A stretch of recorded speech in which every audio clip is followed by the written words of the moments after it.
Hola, muy buenas tardes a todos y de antemano muchas gracias por estar aquí.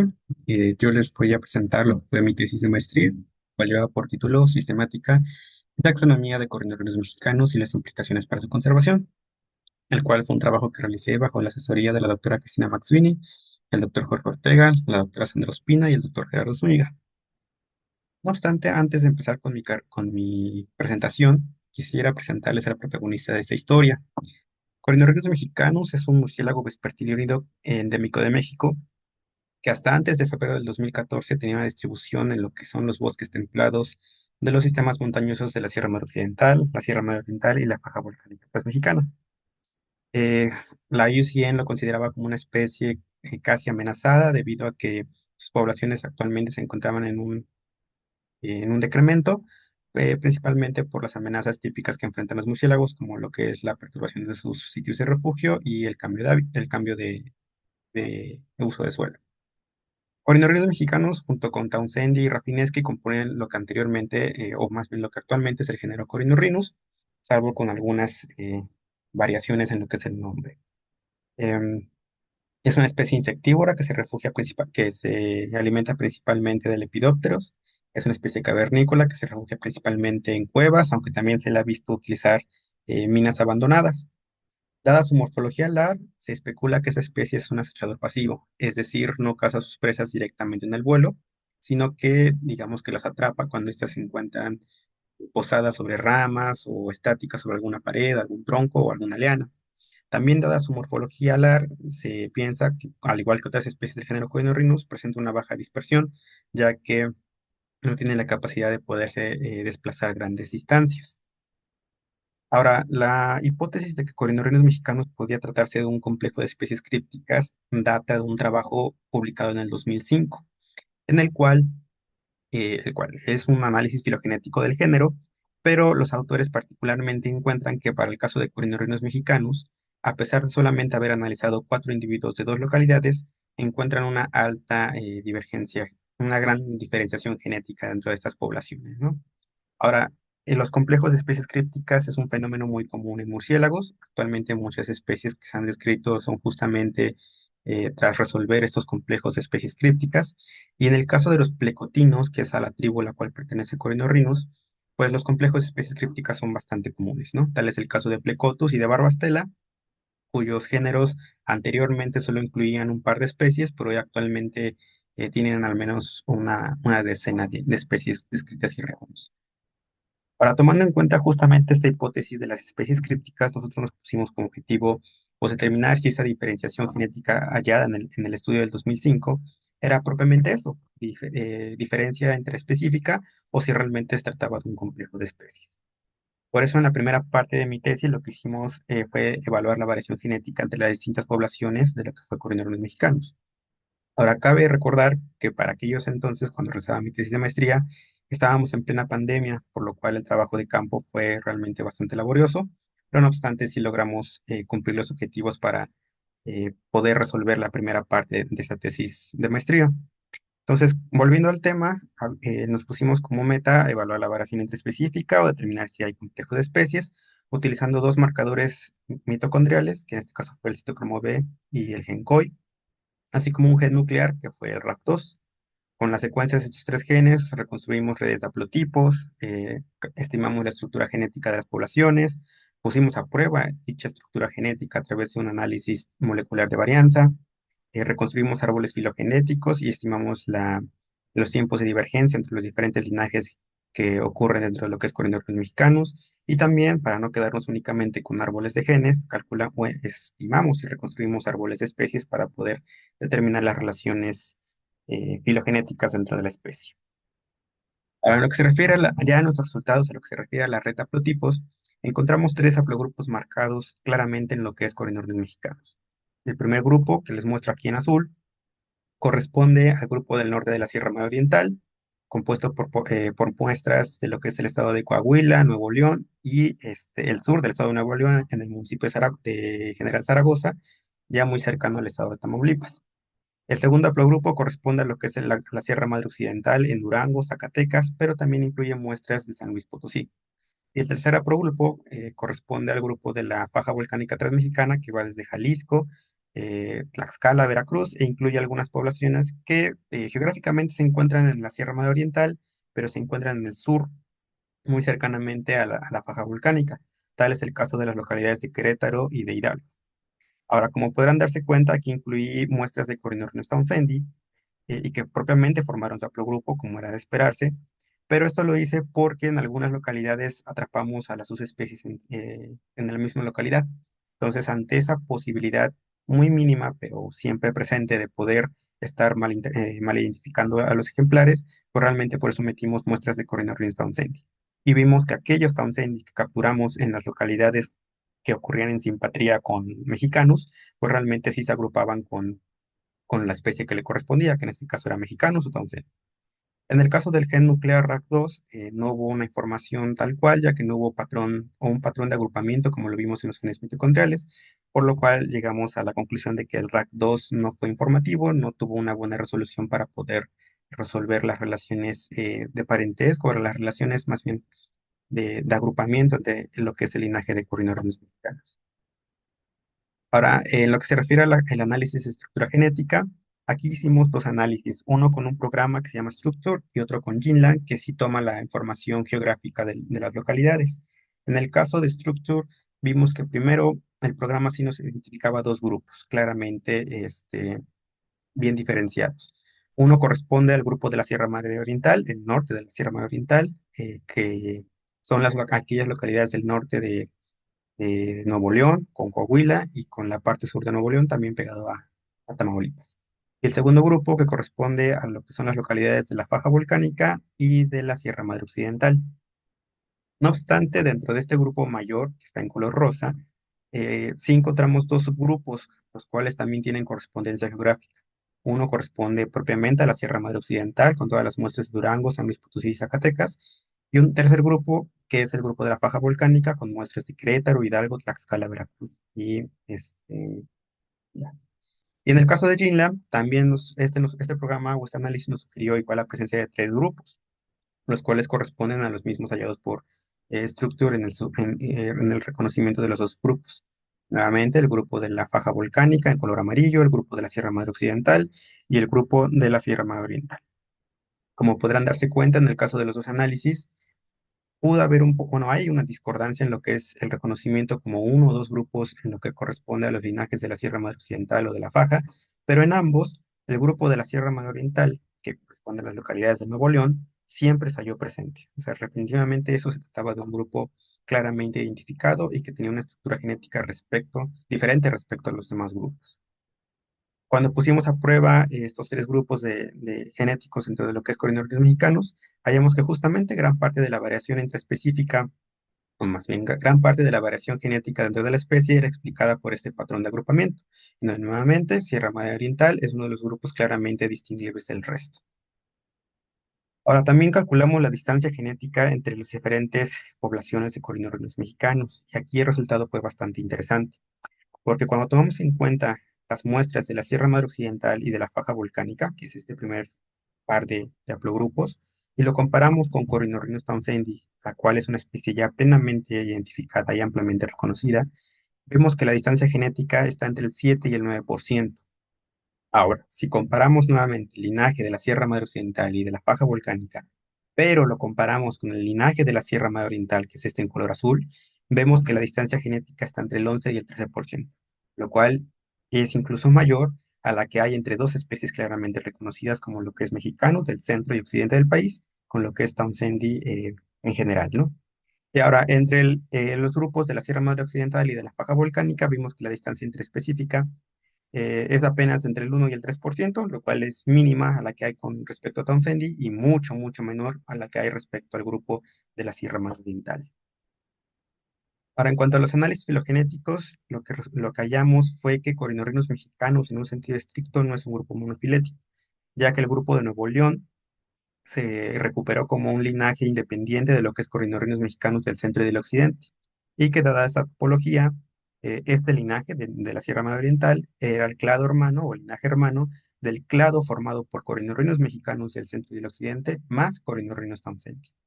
Ambos linajes, tanto del Corynurhinus mexicanos del centro como de la Sierra Madre Oriental, tienen orígenes totalmente diferentes, Tal es el caso, por ejemplo, de que el linaje de la Sierra Madre Oriental presuntamente tuvo un origen durante el finales del Plioceno, mientras que el linaje de lo que es corindornios mexicanos del centro y del occidente lo tuvieron durante el Pleistoceno, ya sea en el Pleistoceno temprano o en el Pleistoceno medio.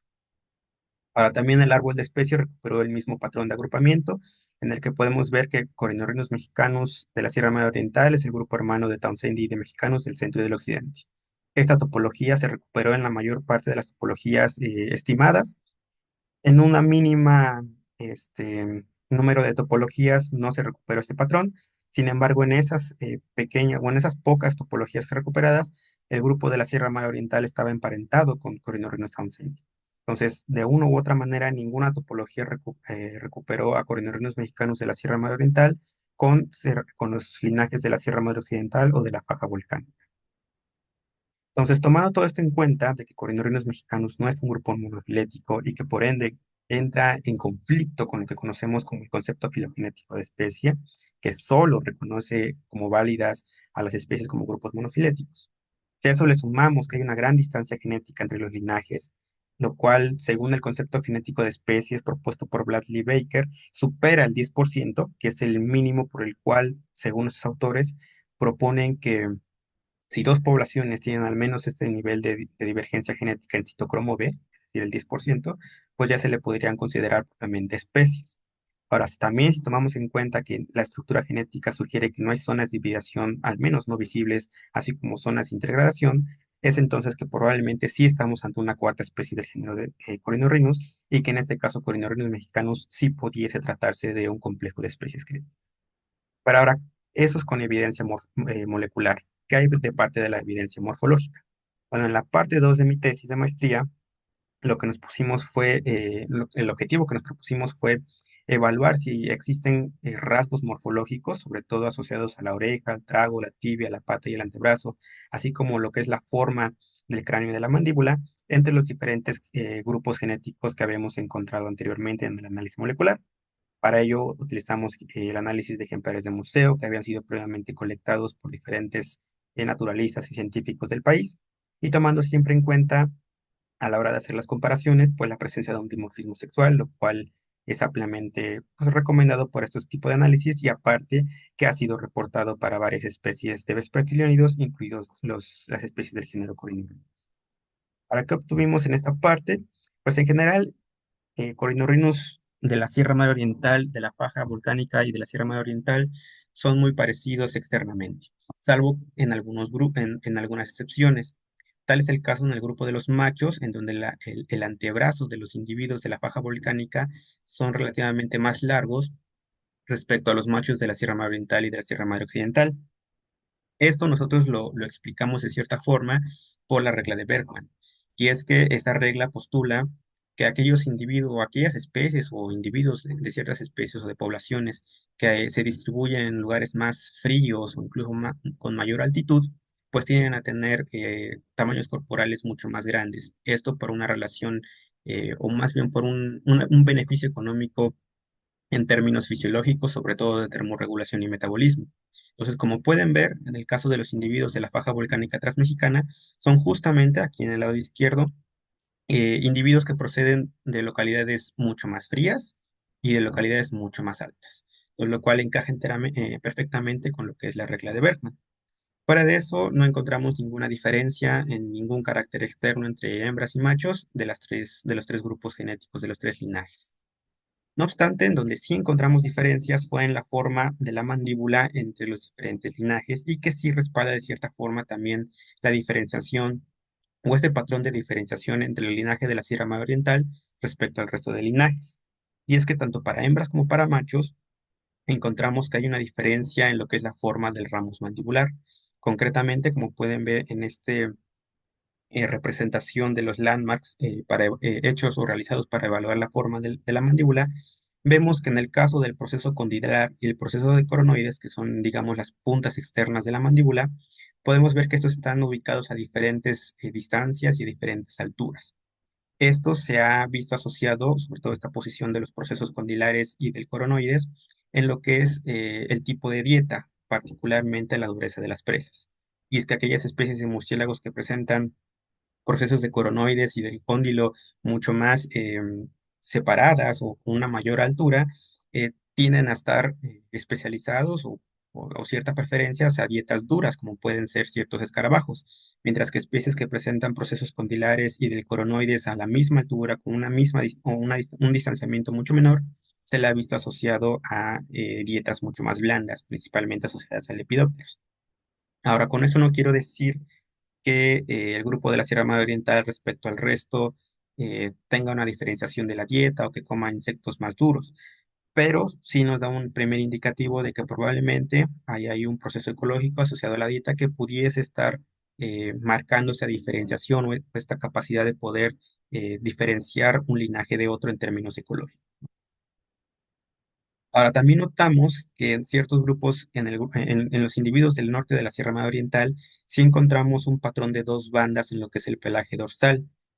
Como pueden ver, las bandas son de color oscuro, con las puntas ligeramente más claras. Este contraste, a pesar de que sí es relativamente evidente, no se compara con el de los ejemplares de Corynurus townsendii, que es este individuo con la letra D, en donde el contraste es claramente marcado. No obstante, este pequeño contraste en los individuos de corrinorrinos mexicanos, llamémoslo así todavía, de la Sierra Madre Oriental, sí contrasta con ciertos individuos provenientes de la Sierra Madre, perdón, de la Sierra Madre Occidental y de la faja volcánica transmexicana, que como pueden ver no tienen un patrón de dos bandas claramente visible, con excepción de algunos ejemplares. Como todo, siempre hay una excepción. Entonces, esto fue un primer también indicativo en la morfología externa que nos pudiese estar sugiriendo un patrón de diferenciación y un patrón de discriminación y reconocimiento entre los linajes diferentes que estamos encontrando acá. Ahora, tomando todo esto en cuenta, postulando, o más bien tomando en cuenta los criterios de la taxonomía integrativa en términos de los criterios de acumulación y de congruencia, en toda esta evidencia que nos sugiere que sí hay dos grupos claramente diferenciados a nivel morfológico y a nivel molecular, es que nosotros llegamos a la conclusión de proponer la existencia de dos especies dentro de lo que es Corynorhinus mexicanos. La primera especie, que en este caso corresponde a Corynorhinus mexicanos en un sentido estricto, corresponde a los linajes de la Sierra Madre Occidental y de la faja volcánica transmexicana. ¿Por qué estos linajes y no otro? Pues porque la localidad tipo y el ejemplar tipo de Corynorhinus mexicanos proviene de la localidad de Sierra Labreña, en el estado de Chihuahua, que como pueden ver, corresponde a lo que es la región, la provincia de la Sierra Madre Occidental, y que tiene una correspondencia con este linaje. La especie 2 o esta nueva especie correspondería al linaje del norte de la Sierra Madre Oriental, la cual, para fechas en las que yo presenté mi tesis, no tenía una descripción formal ni tampoco un nombre asignado. Ahora, la distribución de estas dos especies que proponemos quedaba de la siguiente manera. Corynorhinus mexicanos, como ya lo mencioné, se distribuye todo lo que es la Sierra Madre Occidental, desde su localidad tipo aquí en Chihuahua, todo lo que es la parte sur de la Sierra Madre Occidental, la faja volcánica transmexicana, y esta parte sur del altiplano, que abarca desde la parte sur hasta lo que es el sur de la Sierra Madre Oriental, en los estados de San Luis Potosí, Hidalgo y Querétaro.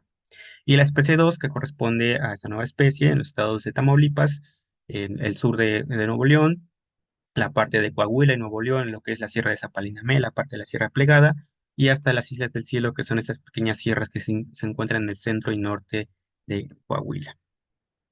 Ahora, en resumen, esta nueva especie presenta una gran diferenciación genética del 11 y el 13%. De acuerdo a los análisis filogenéticos, no está emparentado directamente con corinorinos mexicanos. No hay zonas de hibridación, o al menos eso aparentemente, según el análisis de estructura genética. Presenta rasgos morfológicos bastante distinguibles respecto a corinorinos mexicanos en un sentido estricto, como es la forma del ramus mandibular y el pelaje dorsal, esas dos bandas que les mencioné anteriormente. ¿Qué sabemos de esta especie? Pues sabemos que es insectívoro, como sus demás especies hermanas del género Corynorhinus. Sabemos que se refugia en cuevas, ya que lo hemos atrapado en cuevas de dolomita y yeso, pero se desconoce si también pueda usar construcciones humanas como lo que son edificios, minas abandonadas, como lo hace tanto Corynorhinus townsendii como Corynorhinus mexicanos. Sabemos también que la temporada de reproducción ocurre en primavera y verano, según algunas observaciones que realicé personalmente durante mi trabajo de campo. También sabemos que hiberna durante el invierno, eso según un trabajo de murciélagos hibernantes de México recientemente publicado. Y nada más, es lo único que sabemos de esta nueva especie. Ahora, obviamente esto tiene implicaciones para la conservación, ya que de acuerdo a nuestra propuesta taxonómica, Corynurhinus mexicanus debería tener un manejo basado en la existencia de dos especies y no solo una. Y entonces, al reconocer esto, necesitaríamos reevaluar las categorías de riesgo tanto de la UCN como de la NOM 059, que son la ley local mexicana que determina el estado de riesgo para las especies en México, ¿no? Obviamente hay cambios en la distribución de las especies. Si de por sí Corynurhinus mexicanus era una especie restringida de los sistemas montañosos, pues ahora es restringido de los sistemas montañosos, pero únicamente de la Sierra Madre Occidental y de la faja volcánica. Mientras que en el caso de la nueva especie solamente tiene una distribución aún más restringida a los sistemas montañosos del norte de la Sierra Madre Oriental, el noreste de México. Entonces, sus distribuciones ahora son mucho más pequeñas. Y en el caso de tanto de corindorinos mexicanos, pero es más evidente también en la nueva especie, que hay una falta de información respecto a su historia natural. Realmente estas especies son bastante desconocidas para la ciencia. Entonces, quizá eh, ya para estas alturas del año, ya sabemos, bueno, conocen que esta nueva especie fue bautizada con el nombre de Corynurhinus león paniagüe en honor a la doctora Livia León Paniagua, en una forma de reconocer sus contribuciones a la masozoología mexicana. El trabajo en el cual se encuentra la descripción y el nombre de esa especie se encuentra en la revista PLOS ONE, salió este año, en febrero 21 de este año, del 2024. Entonces ahora Corynurhinus lampaniague se une al grupo selecto de los Corynurhinus de Norteamérica, o Corynurhinus mexicanos, Townsend y Rafineschi, siendo junto con mexicanos las dos especies endémicas de México. Actualmente la especie ya tiene reconocimiento, o bueno, ya los dos listados taxonómicos que rigen a los mastozólogos y a los quiropterólogos ya reconocen a Corynurhinus lampaniague propiamente como una especie válida, lo cual para mí me da mucha satisfacción.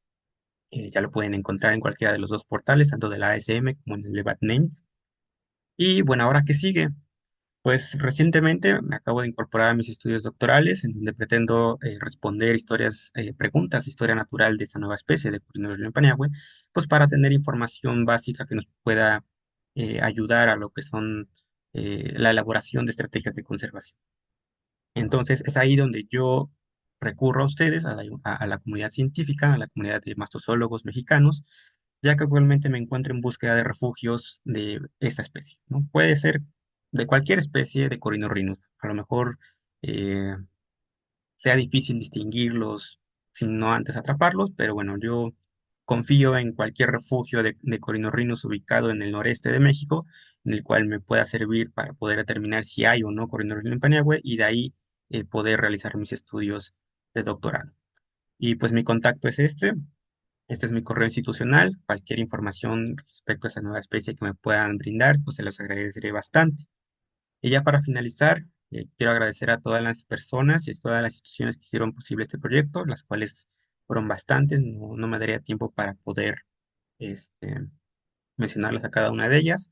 No obstante, creo saber que todas ellas saben quienes hicieron un gran aporte a ese proyecto y pues también decir que sin ellos no hubiese, este proyecto no hubiese sido posible realizarlo, ¿no? Entonces, pues eso es todo. Cualquier pregunta, este es mi correo también, ahí me pueden escribir.